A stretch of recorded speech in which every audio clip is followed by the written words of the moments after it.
Det er jo det, jeg har jo ikke nogen, der kæmper for mig. Der er jo ikke nogen, jeg får jo ikke. Hvis jeg var en journalist, der var ansat på et stort dagblad, så ville jeg jo have hele det medie i ryggen, ikke? Jeg har jo ikke nogen i ryggen, altså.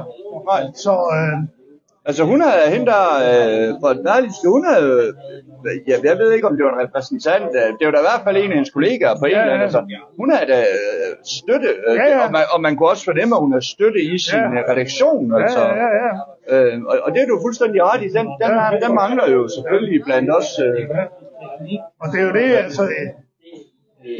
Det vil jeg jo sådan set ønske. Jeg ville ønske, der var noget politisk opbakning. Ja. Jeg ville ønske, at for eksempel Morten Messerschmidt og Pernille Vermund, Inger Støjberg, som selv har dømt. Jeg ville ønske, at Morten Messerschmidt var ved. Han blev dømt først, så blev han jo frikendt med alle takket være noget arbejde, jeg lavede. Ja. Jeg ville ønske, at nogle af dem mødte op og så sagde, jamen er det virkelig rimeligt, at man dømmer folk, der dokumenterer islamisk terror. Men altså, det interesserer ikke nogen. Det interesserer ikke politikere. Er det fordi, de ikke har tid til det? Er det fordi, de ikke har tid til det, politikere? Har de ikke tid til at tage sig af sådan nogle sager? De vil jo nok sige, at det er en lille sag. Vi synes jo, det er en stor sag, fordi det er os, der rammer. Jeg synes jo, det er en ret stor sag. Det er en ret stor sag i forhold til min private økonomi. Det er også en ret stor sag for en person, der mener, at han er uskyldig. Og få en godt nok betinget fængsel, men alligevel. Du kunne bare opføre det ordentligt. Ja, det vil folk mene, men jeg mener jo grundlæggende ikke, at jeg har gjort noget forkert. Nej.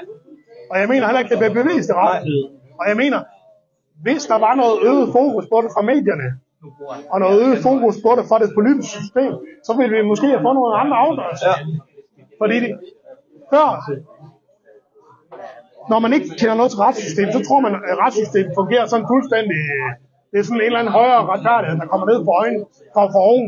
Men man finder ud af, at retssystemet, det agerer også i forhold til det politiske pres, der er, i forhold til det mediemæssige pres, der er osv. Og der må man sige, dem på højrefløjen, der er bedømt, mig, Kim Møller, Sten Rosgaard fra Snaphandel, Charlotte Tavebole, de har jo ikke haft nogen opbakning.